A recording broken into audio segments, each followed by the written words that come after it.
So now in 2.3, we're going to kind of combine those trig ratios and talk about some shortcuts to kind of help you start remembering them. So if you remember back from Algebra 1, whenever you took that, your x and your y coordinates will change between being positive and negative based on the quadrant that we're in. So whenever we graph a point in quadrant 1, we're moving in the positive direction for our x and for our y. So this will always be x, y. Okay. When we move into quadrant 2, we have now shifted into the negative x values, but we've stayed above the y-axis. So these values are going to be negative for the x and positive for the y. Moving down to quadrant 3, we're moving in negative directions for both the x and the y. So all of these coordinates will be negative for x and negative for y. And then for our quadrant 4, we're moving in a positive x direction and a negative y direction. So all of the x coordinates will be positive and all of the y coordinates will be negative. So this will kind of help you as you start to learn your unit circle and those points. Hopefully this will remind you that depending on which quadrant you're in depends on whether your x or your y's are negative. Okay, so now we can kind of use that, and we have our SOHCAHTOA again in terms of our coordinates. So remember, sine is always y over our radius, cosine is x over our radius, and then tangent is sine over cosine, which works out to be y over x.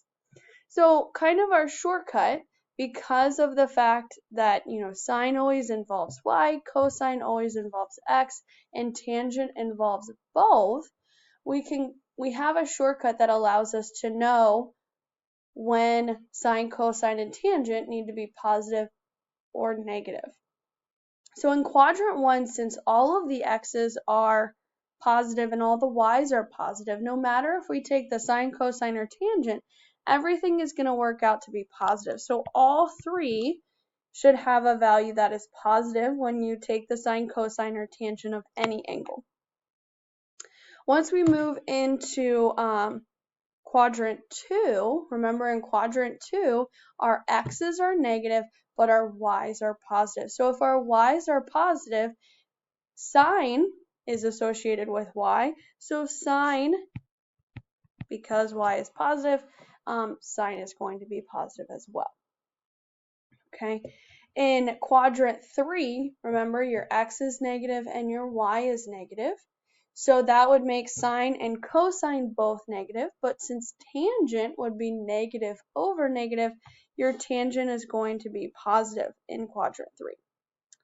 And for cosine, okay, cosine is going to be positive when we are in quadrant 4, okay, because remember in quadrant 4, our x is positive, but our y is negative.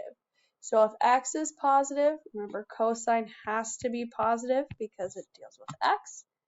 Cosine would be negative because the y is negative, and tangent is x and y. So since we have one positive and one negative, that would be negative. Okay, so this is just a little shortcut. If you remember it, quadrant 1, everything's positive, and then depending on the other three, one of the trig functions will be positive in each of the other three quadrants. Okay, so the abbreviation is all students take calculus. So A for all, S for sine, T for tangent, and C for calculus. Okay, here's another little chart for our positivity. Okay, up here in quadrant 1, there's an A for all, sine for quadrant 2, tangent for quadrant 3, and cosine for quadrant 4. Okay, and then here is just another chart when we have those terminal sides either on the positive x-axis at 90, 180, or 270, to just kind of remind you of those.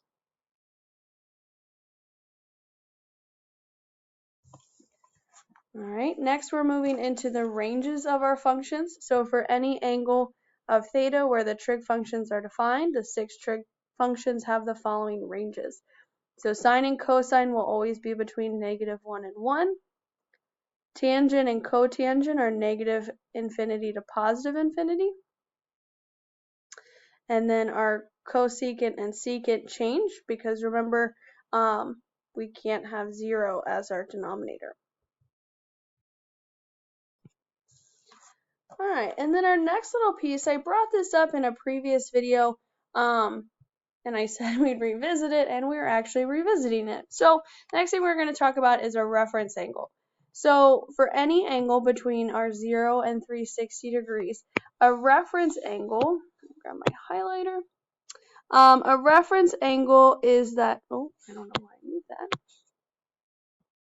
or how I moved it. So a reference angle is the acute angle that forms between the positive measure between the terminal side and the x-axis. Goodness, I can't talk. So depending on what quadrant we're in, we're always comparing that angle, like I said in the first video, between the x-axis and whatever our angle actually is. So if we're in quadrant 1, we're going to find the reference angle by taking, actually it already tells us what it is, whatever our theta is equals our reference angle.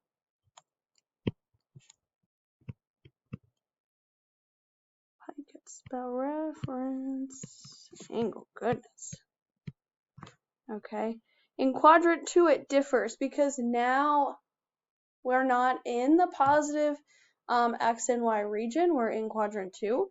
So the distance between the terminal side and our x-axis is going to change. So for quadrant 2, you're going to want to take 180 and subtract it from whatever your theta is. Okay, that will give you, I'm going to abbreviate these now that you know what we're talking about. For quadrant 3, right now you're below the x-axis, which is a little trickier.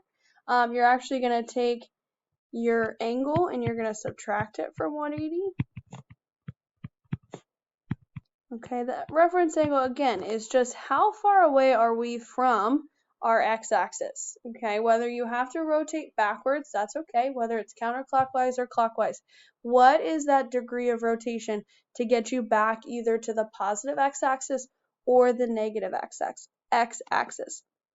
And then for quadrant 4, it's going to be 360 minus whatever your angle is. So depending on which quadrant you're in will depend on how you're going to find that reference angle. If you have it graphed, sometimes it's easier. You can just see, okay, well, you know, on this side of our positive x-axis is 180.